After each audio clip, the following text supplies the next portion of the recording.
DRH, le directeur des ressources humaines de l'usine Azovstal, qui est avec nous en direct. Vous êtes à Zaporizhia, Ivan Goldvenko. Bonjour. Merci beaucoup d'avoir accepté de répondre à nos questions, et elles sont nombreuses déjà. Que savez-vous de ce qu'il se passe en ce moment dans votre usine ?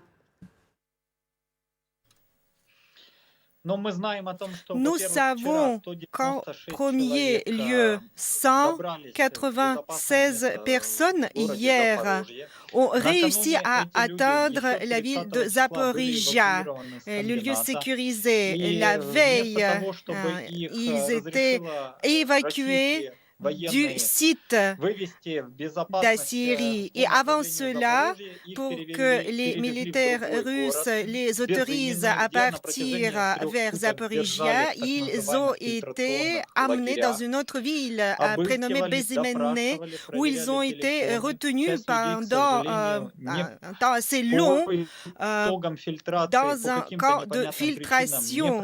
Et ils leur prenaient leurs affaires et une partie de ces personnes, pour des raisons inconnues, n'ont pas pu poursuivre leur chemin. Ils ont été retenus. 3 autobus ont été autorisés à partir vers Zaporizhia, tandis que sur le site sidérurgique d'Azovstal, il restait beaucoup plus de gens que cela.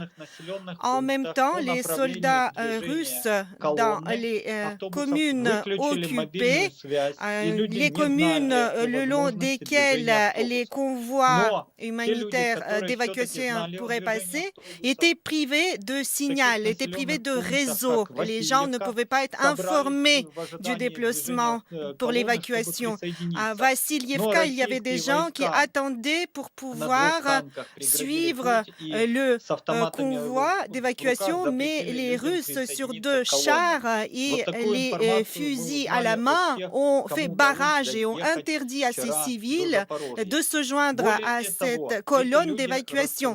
Telle information nous a été transmise hier par les gens qui sont arrivés jusqu'à Zaporizhia. Ensuite, pour que les gens puissent atteindre ces lieux de départ, il y avait des chemins prédéfinis, mais les Russes ont tiré pendant cette évacuation sur les militaires ukrainiens pour empêcher la sécurité. Donc, beaucoup de gens restent encore sur ce site sidérurgique. Dans cette Assyrie, ils ne peuvent pas partir. Et vous avez la carte. Cette carte correspond à ce que nous savons, ce que nous entendons. Les tirs continuent sans arrêt. Les soldats russes utilisent les tanks, les chars, donc les canons et même leurs navires pour tirer sur la Syrie. Alors voilà, c'est aussi la question que l'on se pose aujourd'hui, Ivan Goldvenko.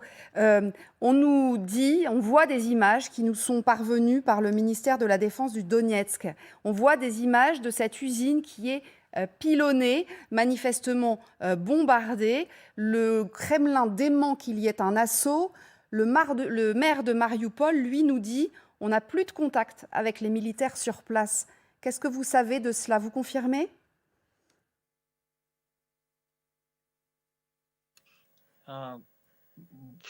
Hier et aujourd'hui,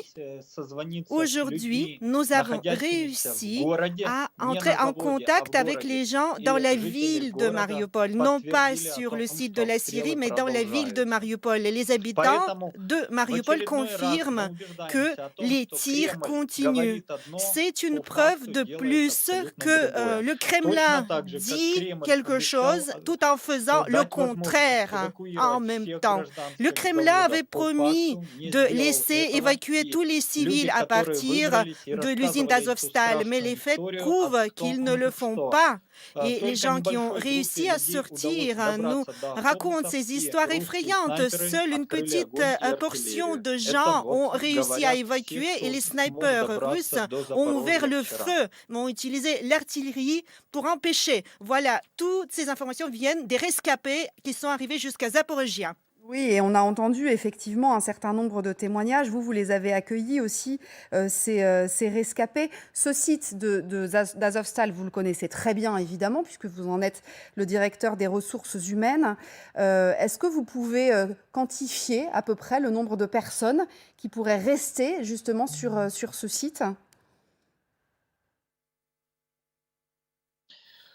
Selon les informations des rescapés qui sont sortis, ont réussi hier, nous pouvons parler approximativement de 200 jusqu'à 400 jusqu'à 600 personnes. Pourquoi les chiffres diffèrent autant? Parce qu'il y a beaucoup d'ouvrages de protection sur ce site. Le territoire, c'est 11,5 milliers de mètres carrés, ce qui est une superficie considérable. Donc les militaires ukrainiens ne peuvent pas très facilement faire le tour de tous les abris sous ces tirs qui s'abattent sur eux pour prévenir et pour compter combien de civils se trouvent là-bas. Les gens qui arrivent nous disent que depuis 60 jours, ils restaient dans les abris, ils ne pouvaient même pas sortir pour une minute dehors car les tirs étaient ininterrompus. Les snipers visaient tout ce qui bougeait. Donc les gens, les civils et même les enfants ne voyaient même pas la lumière du jour. Donc par conséquent, il est très difficile de calculer combien de personnes exactement restent, mais ce sont des centaines et des centaines. Encore une question. Et nous devons comprendre, malheureusement, tous ces gens sont témoins des crimes de guerre commis par les soldats russes. Par conséquent, le gouvernement russe fait tout son possible pour que le monde en sache le moins possible sur les atrocités commises. Et paradoxalement, on voit effectivement ces images qui, une fois de plus, nous sont transmises par les pro-russes. Est-ce que vous savez, vous, Ivan Goldvenko, sans évidemment donner d'informations qui seraient secrètes et qui pourraient mettre en danger les militaires sur place, mais si ce siège avait été préparé en amont, est-ce qu'ils avaient beaucoup de munitions, beaucoup de nourriture par exemple? Parce qu'on a compris que la stratégie des Russes, a priori, était plutôt de les assiéger et quasiment de les laisser mourir de faim.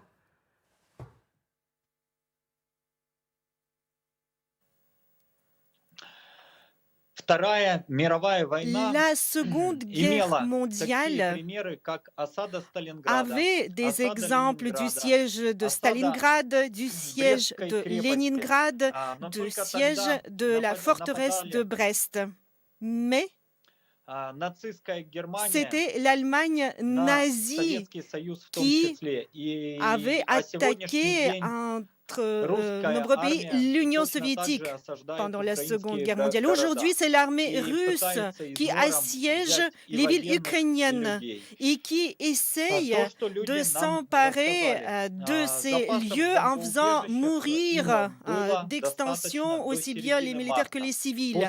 D'après ce qu'on savait, on nous disait que les réserves étaient suffisantes jusqu'à la mi-mars pour les gens qui sont là-bas. Et ensuite, à partir de la mi-mars, les militaires ukrainiens risquaient leur vie pour amener la nourriture aux civils qui s'abritaient dans ces abris. Et ce sont les militaires ukrainiens qui leur apportaient à manger et c'est ceci qui a permis aux civils de survivre. Nous voyons une fois de plus que ce sont de vrais héros ukrainiens et c'est grâce à eux que ces gens qui s'abritaient sur ce site sont encore en vie. Alors, est-ce que vous savez, malgré ce qui a l'air d'être en train de se passer à ce moment-là, si d'autres personnes vont pouvoir arriver à Zaporijia? Je vous pose la question parce que apparemment tout cela s'est mis en place au moment où Vladimir Poutine d'ailleurs était en ligne avec le président de la République française, Emmanuel Macron. On a vu qu'il y avait effectivement 2 niveaux de lecture, si j'ose dire. Faire venir une centaine de personnes, ça sauve 100 vies, mais ça fait aussi la communication du Kremlin. Vous voyez ce que je veux dire? Est-ce que vous savez si ça peut continuer ou pas?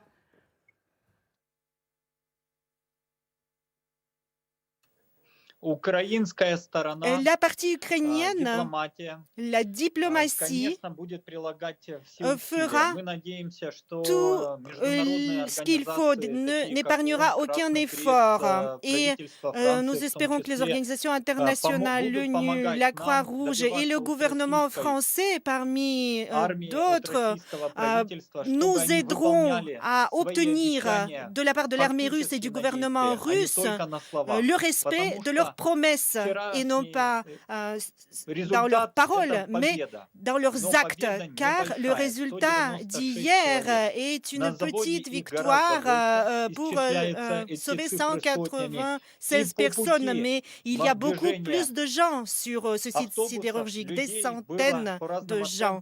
Et les gens, pour emprunter ces bus, ils étaient 400 ou même jusqu'à 800 qui voulaient partir.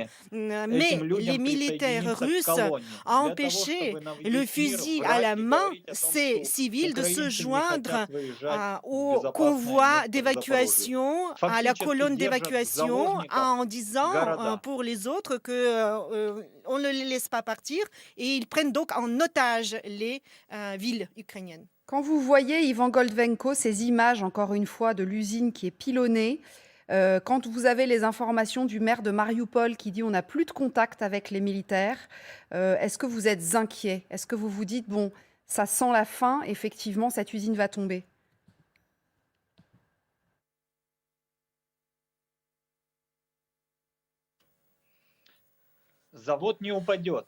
La Syrie ne tombera pas. Les murs peuvent tomber, les constructions métalliques peuvent tomber, mais la volonté des gens qui se trouvent sur ce site ne faillira pas, ne tombera pas. Et notre mémoire restera inébranlable.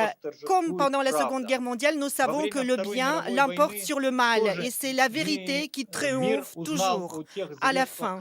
Pendant la Seconde Guerre mondiale, le monde a pu savoir quelle atrocité était commise quelque temps après seulement. Mais nous croyons fermement que c'est la vérité qui triomphera, c'est l'Ukraine qui sera victorieuse et le monde entier verra les vraies images et les faits des atrocités commises par les Russes sur le site sidérurgique d'Azovstal.